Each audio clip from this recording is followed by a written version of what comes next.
क्या हुआ जब बाल गणेश का सामना हुआ घमंडी चंद्रमा से?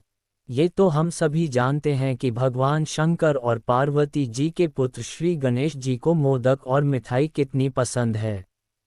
इसलिए वे किसी के भी निमंत्रण को स्वीकार कर लेते हैं और पेट के साथ ही मन भरकर मिठाई खाते हैं। ऐसे ही एक बार की बात है, धनपति कुबेर जी ने भगवान शिव और माता पार्वती को भोज पर बुलाया। लेकिन भगवान शिव ने कहा कि मैं कैलाश छोड़कर कहीं नहीं जाता हूं और पार्वती जी ने कहा कि मैं अपने स्वामी को छोड़कर कहीं नहीं जा सकती। तब उन्होंने कहा कि आप हमारे स्थान पर गणेश जी को ले जाओ, वैसे भी उन्हें मिठाई और भोज बहुत पसंद आते हैं। तब कुबेर गणेश जी को अपने साथ भोज पर ले गए। वहां उन्होंने मन भर कर मिठाई और मोदक खाए। वापस आते समय कुबेर ने उन्हें मिठाई की थाली देकर विदा किया।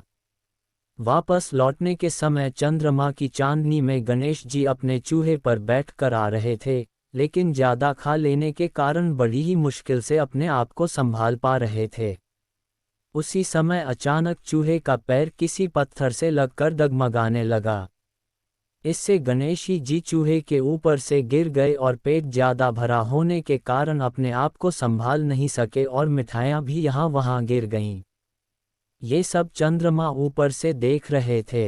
उन्होंने जैसे ही गणेश जी को गिरता देखा तो अपनी हंसी रोक नहीं पाए और उनका मजाक उड़ाते हुए बोले कि जब खुद को संभाल नहीं सकते तो इतना खाते क्यों हो।